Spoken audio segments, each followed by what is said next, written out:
My name is Kim. I'm 45 years old and have become a health geek as I've started to feel back pain when I get up from bed, so I've been trying my best to run and eat healthy. Come to think of it, for the past few years, I've made only one wish when I pay a visit to a shrine on New Year's Day.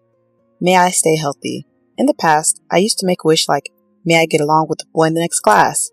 I can feel my age from even the most humble of places. Today, I would like to talk about the time before I became a health geek. I hope you'll listen to it. Let me take you back 10 years ago. I was 35 years old, as cute as an idol, and everyone would look at me when I walked down the street.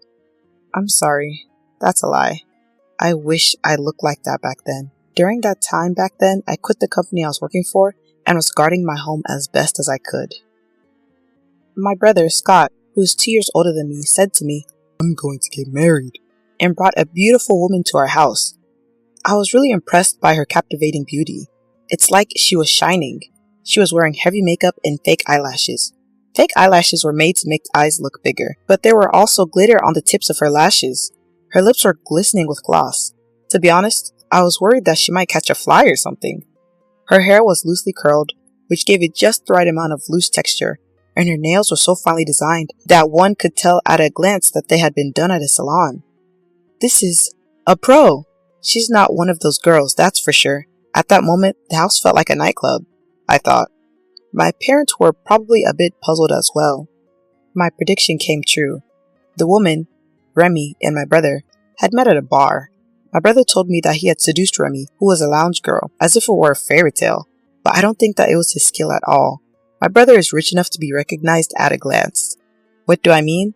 He's covered from head to toe in name brand clothes, which I tell him not to do because it's tacky. Glasses, suits, ties, pins, belts, shoes, everything name brand. If such a rich-looking guy were to make a pass at me, I would be like, I'm not interested. I would fold my arms and say just that. A brand name wallet covered in jewelry. Then there's the Amex card that comes out of the wallet. I can imagine a brand new Gucci wallet and an Amex card coming out of it. Then I would show my beautiful smile just for you. And it's not right that my brother, who was born without our mother's sense of style and whose only merit is his kindness, could have a girlfriend like that. Oh, come on. I'm so prejudiced against both my brother and Remy. It's rude, I thought to myself. But it was also true that I couldn't shake off the image of Remy's flamboyant appearance, which I didn't think she had come to greet me for marriage, coupled with the fact that she was wearing a revealing miniskirt. Moreover, I learned from my brother for the first time that day that Remy was only 20 years old. I was 35. I had no idea that I was going to have a younger sister-in-law. I already didn't know how I should behave. Sister? My head was in turmoil. My mother said, 37 and 20? My father said, if my son chooses. His face was like a samurai that heard his son chose to join the war. Scott may or may not have known of our embarrassment. I'm going to marry Scott, so please take care of me. Remy laughed in a nonchalant manner. We were stunned from start to finish as we literally received only a marriage report without any lively conversation from Remy. One night later, my brother said to me, I'm sure you must have felt embarrassed, and I understand how you feel. I want you to come to a dinner party with me and Remy next time. If you just relax and talk to her, you'll see that she's a good girl, he said. It is true that we have fixed our impression of Remy by her appearance and the way she speaks. Maybe she is a good girl if we talk to her. I didn't talk to Remy much yesterday. I was not keen on the idea, but I decided to get to know Remy properly for the sake of his happiness. My parents seemed to feel the same way, and with the agreement of everyone in the family, a dinner party hosted by Scott was held the following weekend. Surprisingly, the mood at the dinner was friendly from start to finish.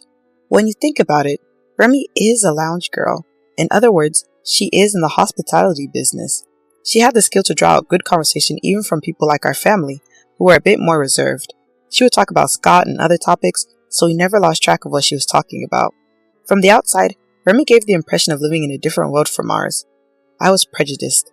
I'm sorry. I reflected on that. Then, a problem arose when I was about to return to my seat after leaving the restroom at the restaurant. No, they were all really plain, especially his mother, with her face full of spots and wrinkles. I really can't take it like that. I don't want to grow old like that. I thought they were rich, but their house was normal. I really think I married him too soon. I'm afraid that I won't be able to stand his father, who is too much of an old man. I think I'll make up an affair and get a divorce as soon as I can. My future sister-in-law is older than me. She's too old to have a boyfriend. She's fat and a neat. She's so stereotypical.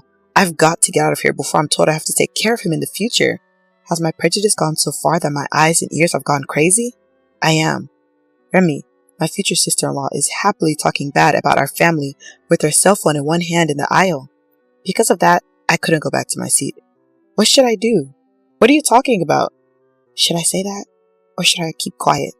While I was agonizing over this, the phone call seemed to have ended and Remy went back to her seat. I returned after a short pause and wondered why I should care. But before I knew it, the dinner party was over and I wondered whether I should break the friendly mood. After that, Scott continued to hold many more dinner parties until the very last minute before the wedding, out of his strong desire to make Remy a member of the family, both in name and in reality. Our parents began to enjoy them. Remy's reputation skyrocketed. Everyone was surprised, and the atmosphere among the family members toward her was great. I didn't record Remy's phone call. I didn't even hear the other person's voice. In addition, Remy is a very good girl in front of my family. Her acting is so good, I probably would have believed her if she told me that phone call was a misunderstanding or a mishearing. Even now, I wonder if I just misheard her. I can't help but wonder. He's still my big brother after all. What should I do? I spent many days scratching my head. Then one day, I received a message from my brother. Remy wants to go out for dinner with you. I'll pay for it, so don't worry. He pointed to a map of a certain restaurant. It turned out to be a rather expensive Italian restaurant. I was happy to get free meals, but why did he choose only me? I'm scared. But Anit, with so much time on her hands, has no reason to refuse. So I went to the Italian restaurant. Kim, thank you for coming. I honestly did not feel bad when Remy recognized me and welcomed me with great joy. I always thought that she was very good at making people happy. I thought I must have misheard her on the phone. However, as the meal progressed, I gradually began to feel uneasy. Kim, it's been quite a while, but you heard my phone call, didn't you? Yes?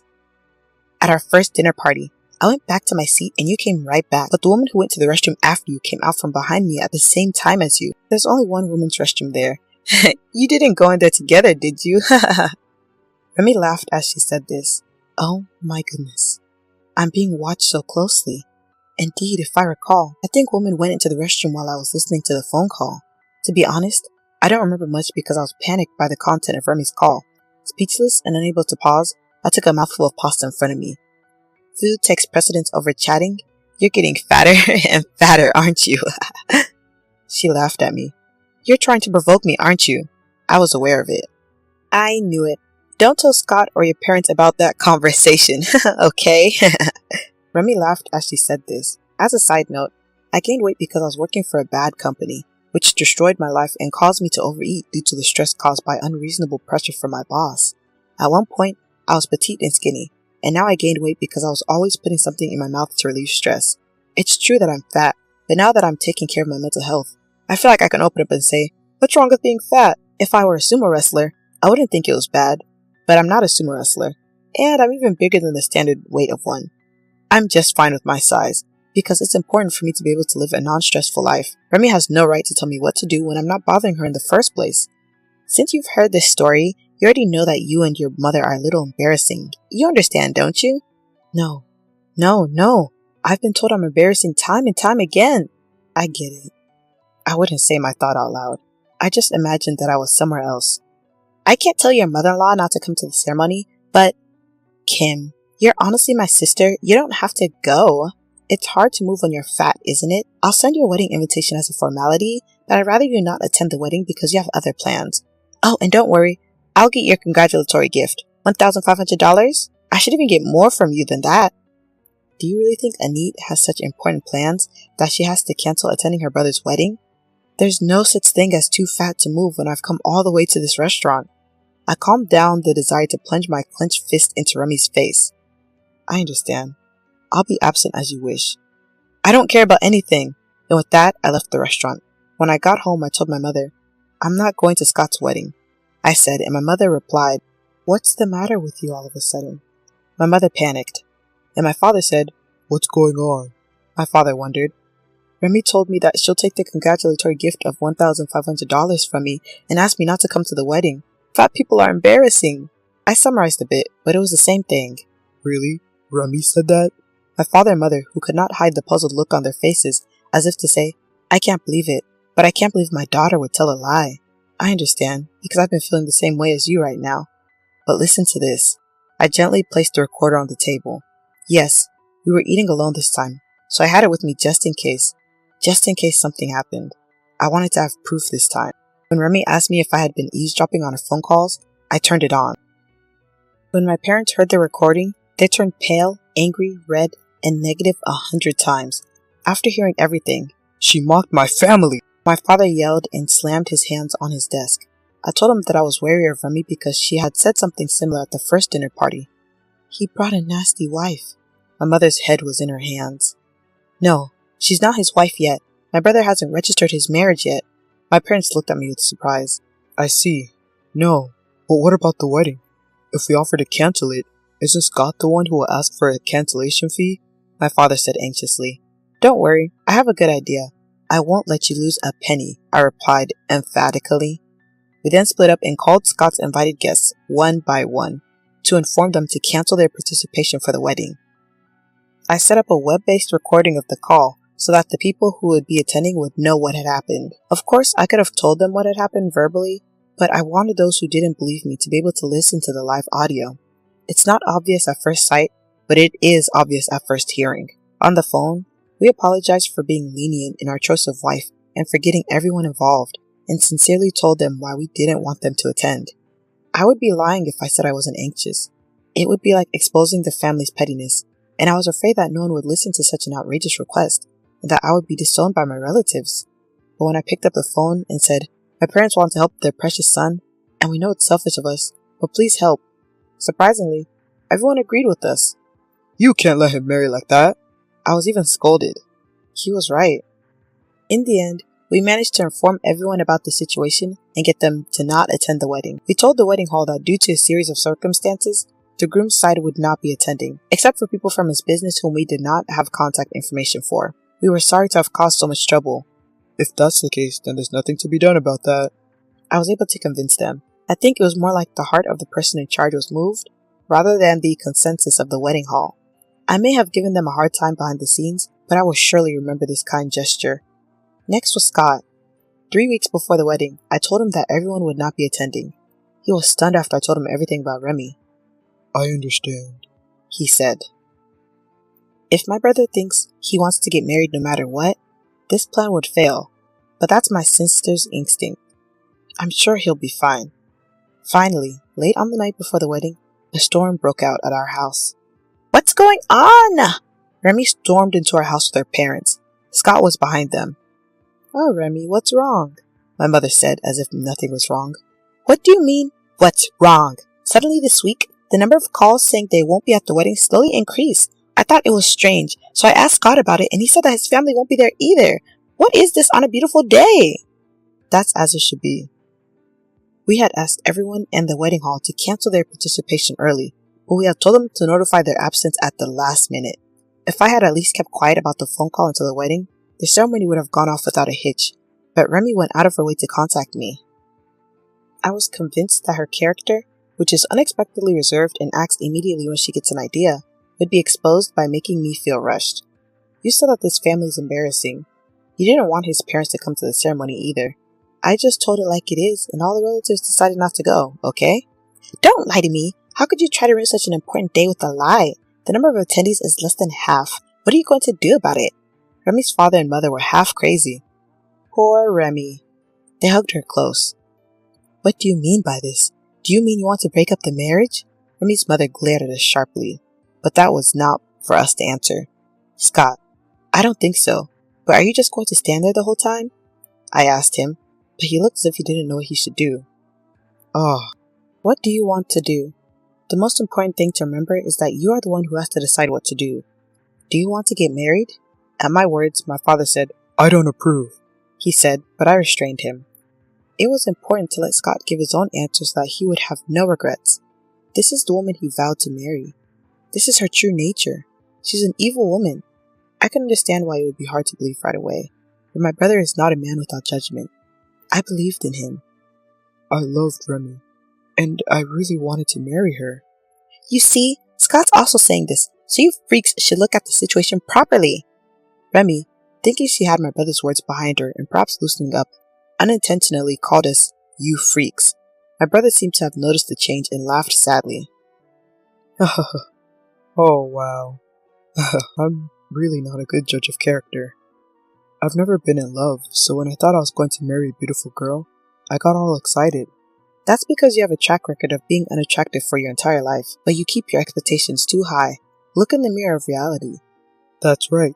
The blood of unattractiveness runs in my family from the generation of my great-grandfathers who passed away. This family has been unpopular for generations. You too should be proud to be unpopular. Hey, I was never unpopular. Mom, don't lie to us. My parents and I were torturing Scott. He laughed. I'm glad I had a good relationship. Even if it was only for a while, I've made up my mind. I'm not going to get married. At that moment, my parents' expressions brightened, and I gave them a high five. Wait, what's going on? You can't just decide on your own and then yell and scream about it with your family? Remy shouted angrily. That's right. The wedding is tomorrow. Please take this more seriously. What is this family embarrassment you've been talking about? It was Remy's mother who asked me that. Finally, this question came. It was like a gut punch. Well, if she hadn't come to me, I would have just told her myself someday, but it's more likely to resonate with the other person if she is interested and asks me. If I tried to force them to listen, they would just ignore me. Why, thank you for asking. Let me show you why the wedding is cancelled. I played back the audio. Remy's parents' faces gradually turned pale as they listened to the audio. This is why. But Remy was strangely calm. I've heard her say many things about our family in addition to this recording. That's why I was the only one called on this day. And the fact that she herself mentioned it in the audio as the reason why she wanted to see me is the best proof of that. To my words, Remy said, "It's fake." And Remy's parents shook their heads. I'm sorry. My child is entirely to blame. It was Remy's father who spoke up first. I was trying to raise her in a carefree way, but it seems I gave her too much freedom. I'm sorry for causing you trouble. Seeing the father bowing deeply. What? Remy was upset. Wait a minute, Dad! Why are you apologizing? You apologize too. Without a pause, it was Remy's mother who raised her voice. I had no idea that you had become such an insultingly rude girl. I came to your house because I believed in you, and you have brought me so much embarrassment. Don't make me apologize to the family's father. What? What's wrong with you? Even you, Mother? Aren't you on my side? At that moment, Remy's father slapped her cheek with a loud smack. That's enough. Since when did you become such a shallow child? Don't forget that you even ruined Scott's life. Behind Remy's father, Scott was blurting out an extremely heated statement. I'm not going to get married anyway, so my life won't be ruined by this. Don't let her ruin anyone else's. I almost laughed at him. The fact that he was responding more openly than anyone else somehow felt like it was in our family's blood. Scott, I want to let you and the rest of your family know that I am truly sorry about this. Remy's father forced her to bow her head, and her mother bowed her head as well. As if that wasn't enough, Remy's father and mother got down on their knees. Look up! We were so impatient that we said that to them right away. No, I didn't know I was being so rude, but I am ashamed because I didn't know. I can't make amends by humiliating you like this and causing you trouble. The only proper apology is to get down on my knees. To be honest, I didn't feel humiliated, but I could feel Remy's father's thoughts painfully. Let's cancel the wedding. What? Dad! The wedding is already tomorrow. We'll have to pay the cancellation fee in full. So what? You should be thankful that you can settle it with money. You did something that you don't deserve any amount of forgiveness. You should be thankful to your family for exposing her, Scott. Remy's father yelled at us with red eyes. Remy's mother turned her head down in embarrassment. I am so sorry. She bowed her head again and again. Wait a minute! Wait! Dad, I can't pay! We'll pay. You pay us back, no matter how many years it takes, and we'll never see you again. Are you kidding me? She pulled on her father's clothes frantically. Hey! Why am I being kicked out? Dad! Say something! Mom! Remy shouted.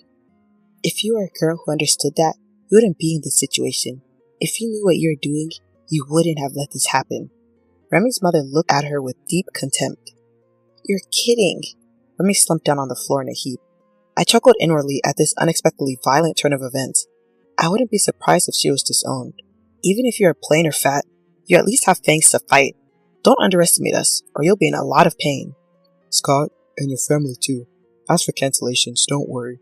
We'll pay for the cancellation and all the money you've spent up to this point. I almost smiled, thinking that it was being helpful, but then I put on a serious face. Thank you very much. I bowed my head. My parents' faces were also flustered, so I tried not to say, Yay! I couldn't understand what they were trying to say. Scott, taking advantage of the fact that Remy and her family could not see him, expressed his joy with a small amazing without making a sound. I know how you feel, but you're the only one who didn't do anything, so calm down a little, I thought to myself. After that, less than a month after the cancellation of the ceremony, Remy's parents gave us $22,000 as a consolation payment, which was the sum of the money spent up to this point, including the betrothal money, in addition to the confectionery money and the cancellation fee.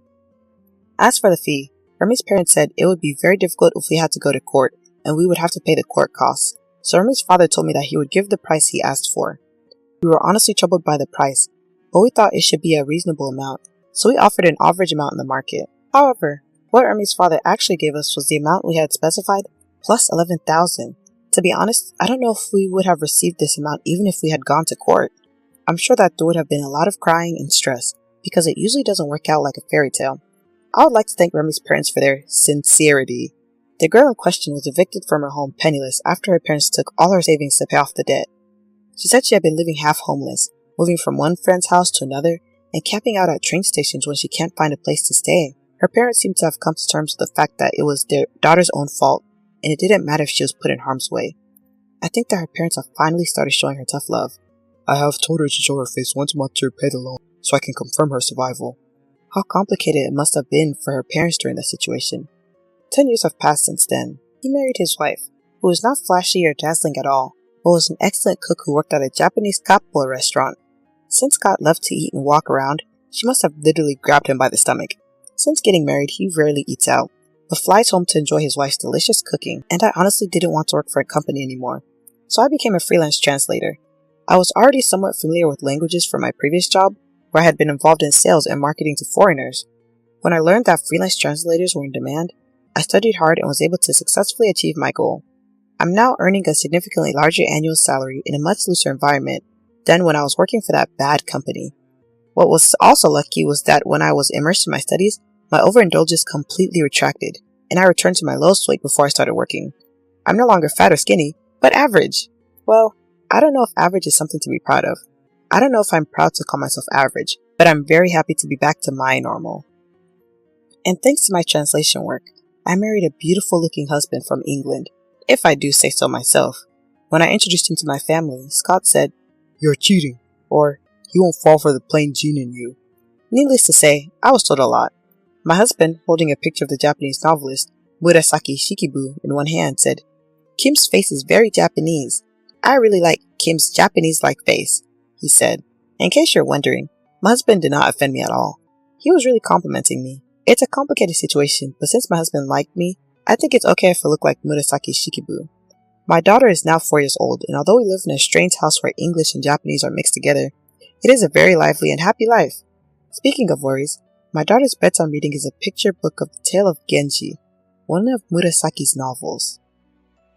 I thought, how can she sleep with this? I wondered if this would help her sleep, but surprisingly, she seems to like it, and today she fell asleep peacefully.